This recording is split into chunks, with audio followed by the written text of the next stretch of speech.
10 places on this planet so beautiful, they've made grown adults cry, cancel their return flights, and text their boss, something came up.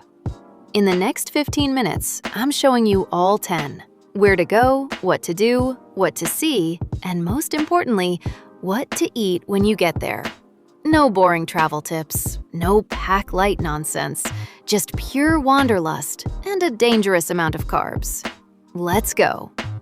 I'm your guide to the world's prettiest places, the things you can't skip when you're there, and the food that makes the whole trip worth it.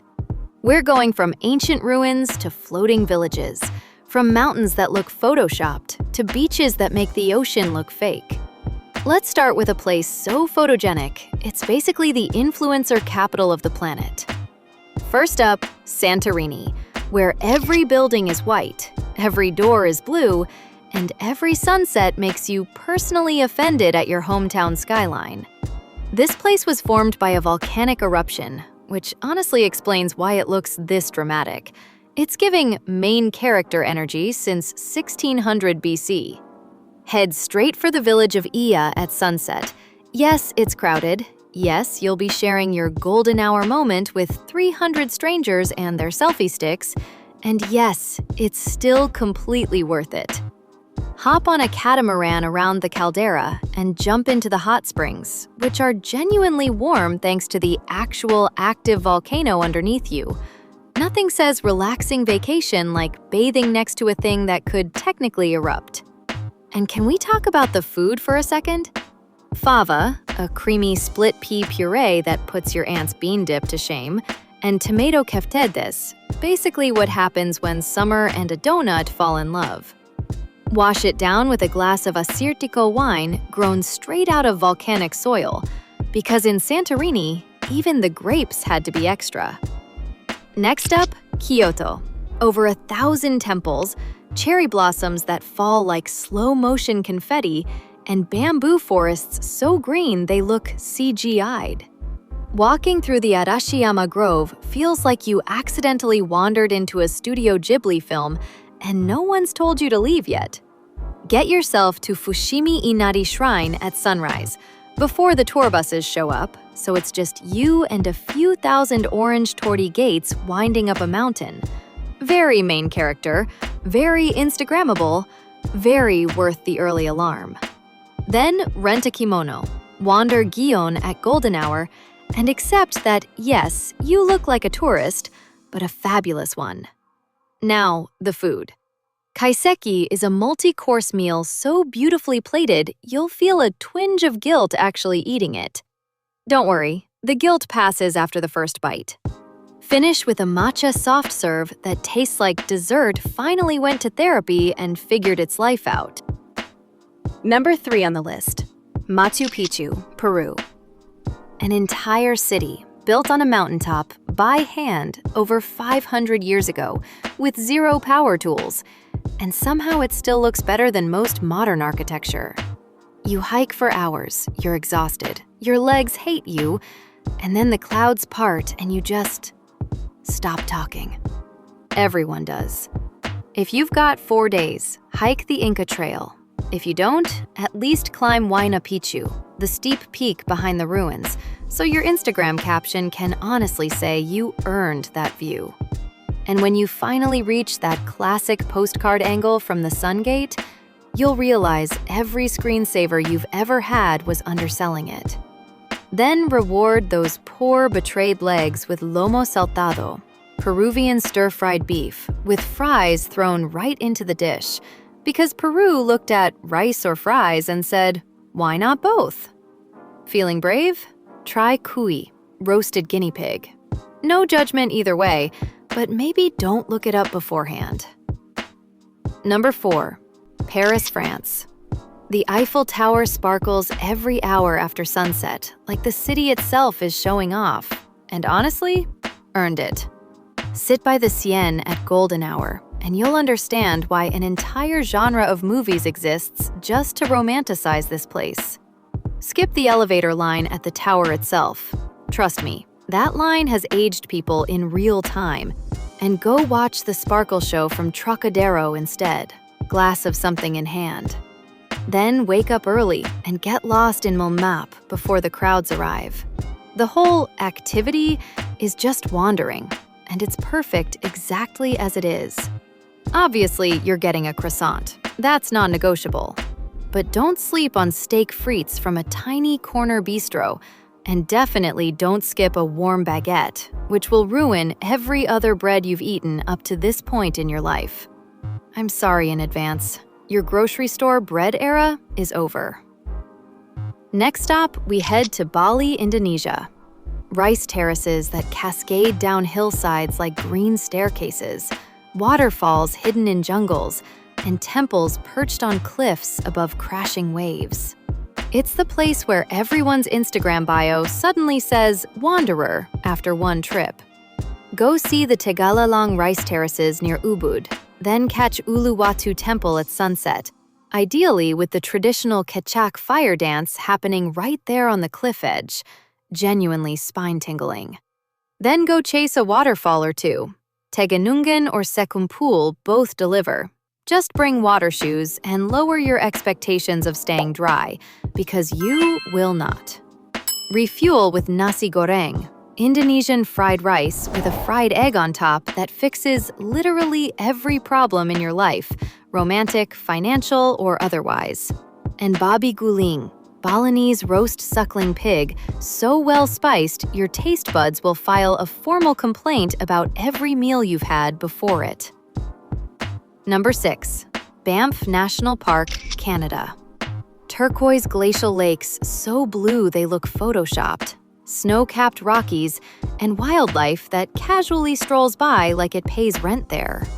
Lake Louise, in particular, looks like someone spilled paint into a mirror. Get to Moraine Lake at sunrise. Yes, that means losing sleep. Yes, the parking lot fills up absurdly early, but that first look at the water makes the alarm clock betrayal worth it.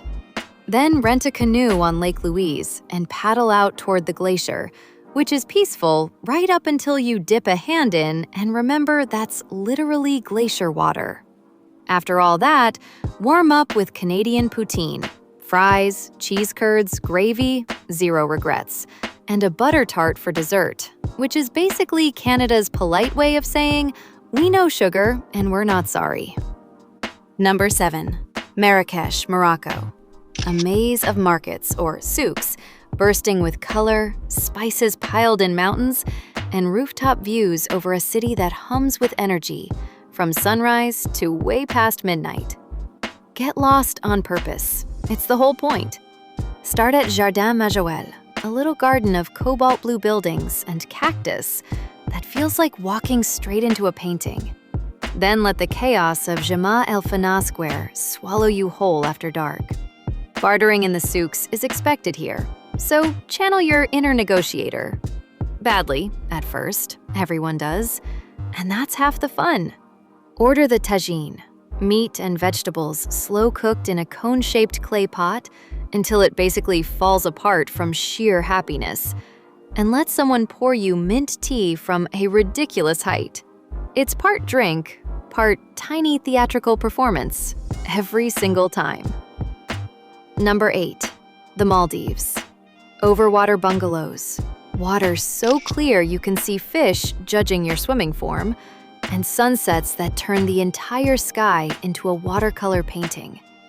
This is where paradise was invented, allegedly. At night, head to a beach like Vadhu Island and watch the waves glow electric blue thanks to bioluminescent plankton. It looks fake. It is not fake. And you will absolutely ask, wait, is that real? Out loud. During the day, just roll out of bed and snorkel. The coral reef basically starts under your bungalow, so there's genuinely no excuse to skip it. Try mashuni for breakfast. Shredded tuna, coconut, and onion.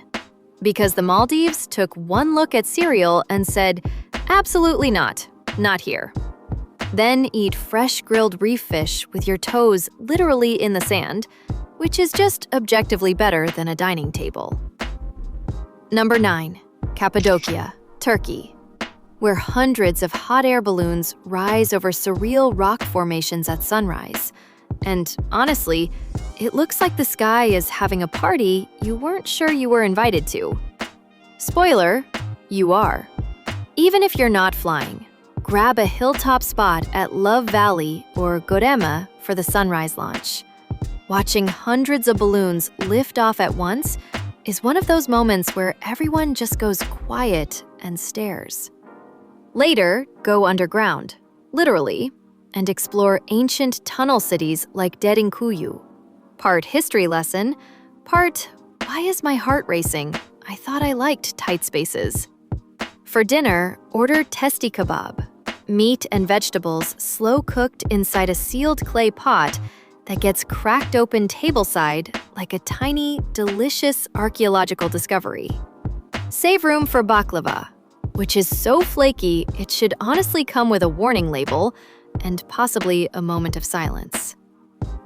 And last, but certainly not the least, New Zealand. Milford Sound, where waterfalls pour straight out of cliffs into a fjord so still it looks like a mirror. And Queenstown, surrounded by mountains that make you feel appropriately small in the best way.